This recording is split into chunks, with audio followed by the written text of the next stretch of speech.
ناظرین، اس سے پہلے کہ ویڈیو شروع کی جائے، اگر آپ نے اب تک ہمارے چینل کو سبسکرائب نہیں کیا ہے تو اسے ابھی سبسکرائب کر دیں۔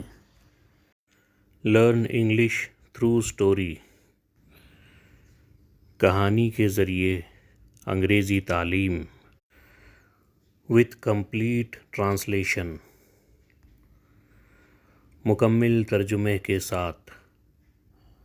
دا قاضیز ججمنٹ، غازی کا انصاف۔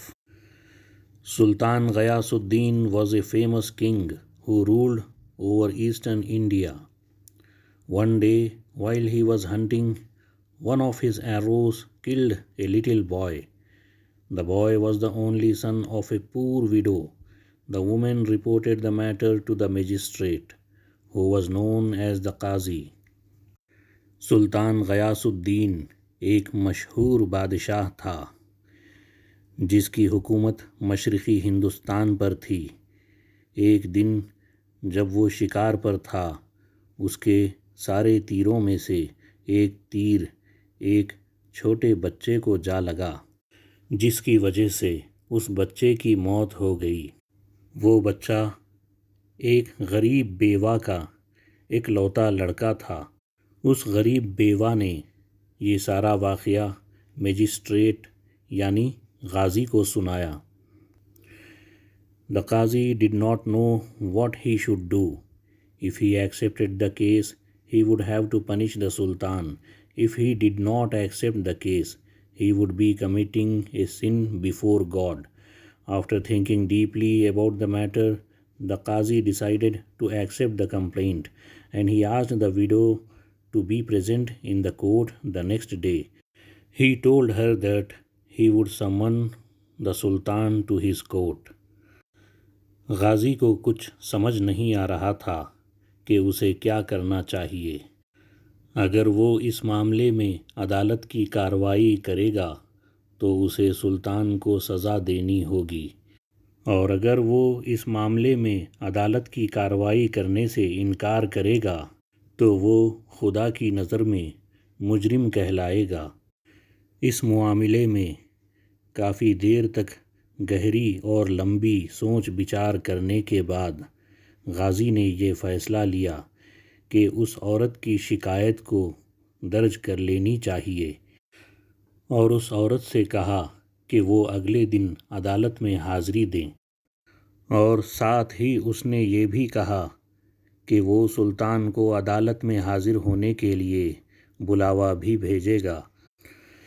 Then the Qazi had to summon the Sultan to the court, but to do this he had to find a messenger. He asked one of his assistants to go and give the message to the Sultan. اب غازی کو سلطان کے پاس بلاوا بھیجنا ہے، مگر یہ کرنے کے لیے اسے ایک پیغام لے جانے والے کی ضرورت ہے۔ اس نے اپنے نوکروں میں سے ایک نوکر سے کہا کہ وہ یہ پیغام سلطان تک پہنچا دیں۔ The assistant began to tremble. If he disobeyed the Qazi's order, he would be punished. On the other hand, if he summoned the Sultan, he might lose his head. یہ سنتے ہی نوکر کانپنے لگا۔ اگر وہ غازی کے اس حکم کو ٹھکراتا ہے تو اسے سزا ملے گی، اور دوسری جانب اگر وہ یہ پیغام سلطان تک لے جاتا ہے تو اس کا سر بھی قلم ہو سکتا ہے۔ He wondered what he should do, and at last he went and stood outside the Sultan's palace. He did not have the courage to go in. He wanted to return, but then the Qazi would dismiss him. At last he thought of a plan. In a loud voice he uttered the call to prayer, though it was not the right time for it. When the Sultan heard this, he ordered the man who had made the call to come before him. وہ نوکر بہت گھبرایا ہوا تھا اور اسے کچھ سمجھ نہیں آ رہا تھا کہ اسے کیا کرنا چاہیے۔ بالآخر وہ گیا اور سلطان کے محل کے باہر کھڑا ہو گیا۔ وہ اندر جانے کی ہمت نہیں جٹا پایا۔ پھر اس نے واپس لوٹنا چاہا، پھر اچانک اسے خیال ہوا کہ غازی اسے کام سے نکال دے گا۔ بالآخر اسے ایک طریقہ سوجھا۔ اس نے بآواز بلند اذان دینی شروع کر دی، حالانکہ وہ وقت اذان کے لیے درست نہ تھا۔ جب سلطان نے وہ اذان سنی تو حکم کیا کہ اس نامناسب وقت میں اذان دینے والے کو یہاں لے آؤ۔ Trembling with fear, the messenger faced the Sultan. The Sultan asked him why he had made the call to prayer at the wrong time. With folded hands, the messenger said, "O Lord, forgive me. I have to do my duty. The Ghazi has sent me to summon you to his court. You are to appear before him tomorrow morning. I was too scared to come straight to you, so I said the call to prayer to attract your attention." مارے خوف کے کانپتا ہوا وہ پیغام لانے والا نوکر سلطان کے سامنے حاضر ہوا۔ سلطان نے اس سے سوال کیا کہ تم نے غیر مناسب وقت میں اذان کیوں کہی؟ ہاتھ باندھے ہوئے غازی کے نوکر نے کہا، میرے آقا مجھے معاف کر دیجیے، مجھے تو صرف اپنا فرض نبھانا تھا۔ عدالت میں آپ کے حاضر ہونے کے لیے پیغام دینے کے واسطے مجھے غازی نے بھیجا ہے۔ کل صبح آپ کو غازی کے سامنے حاضر ہونا ہے۔ میں بہت ڈرا ہوا تھا، مجھ میں سیدھے آپ کے سامنے حاضر ہونے کی ہمت نہ تھی، اس لیے آپ کا دھیان کھینچنے کے لیے میں نے یہ اذان کہی۔ The Sultan was pleased with the messenger. He told him that he would appear before the Ghazi the next day. سلطان اس نوکر کے اخلاق سے خوش ہوا اور کہا کہ وہ اگلی صبح غازی کی عدالت میں حاضر ہوگا۔ The next morning, the Sultan left for the Qazi's court. He had a sharp sword hidden under his robe. اگلی صبح سلطان غازی کی عدالت میں حاضر ہونے کے لیے نکل پڑا۔ اس کے ساتھ شاہی لباس میں ایک تیز دھار تلوار بھی تھی۔ The Qazi was holding his court. The room was packed with people, all eager to hear a case against the Sultan of the country. غازی مقدمے کی تیاری میں لگا ہوا تھا۔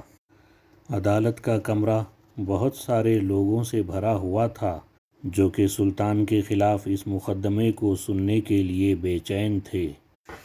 سلطان غیاث الدین entered.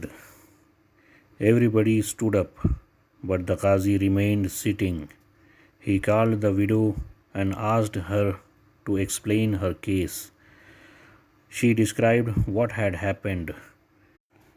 سلطان غیاث الدین عدالت کے اس کمرے میں حاضر ہوا۔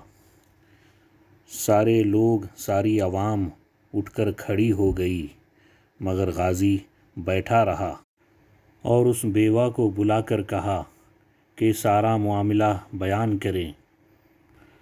اس بیوہ نے سارا معاملہ بیان کیا۔ The Qazi then said, "Sultan, you have killed the only son of this widow.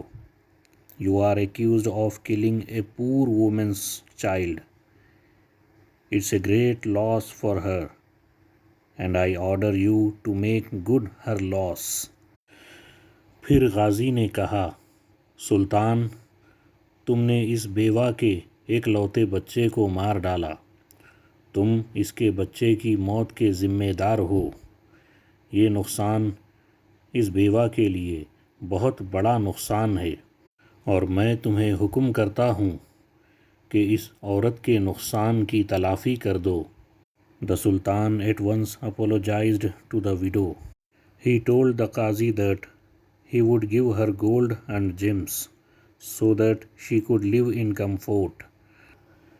سلطان نے سب سے پہلے اس عورت سے معافی چاہی، پھر غازی سے کہا کہ وہ اس عورت کو سونا اور ہیرے جواہرات دے گا جس کے سبب اس کی زندگی آرام سے کٹے گی۔ When the case was over, the Qazi rose from his chair. With great respect he offered his seat to the Sultan.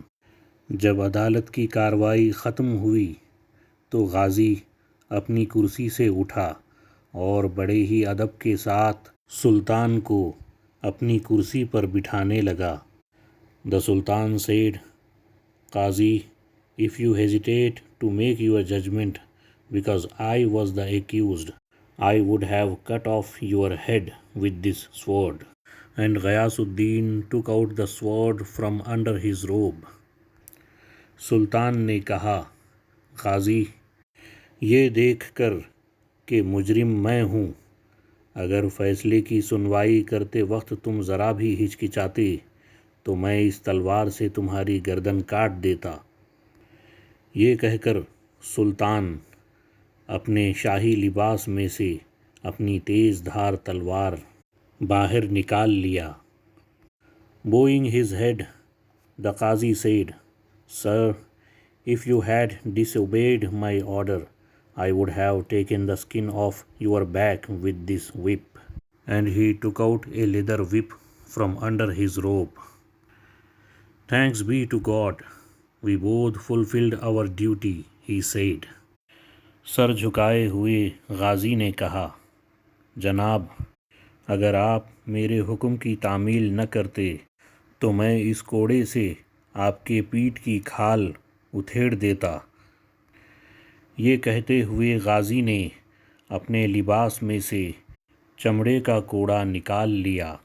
پھر اس نے کہا کہ خدا کا شکر ہے کہ ہم دونوں نے اپنا اپنا فرض اچھے سے نبھایا۔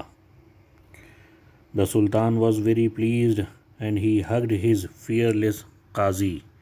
Then the whole crowd cheered them.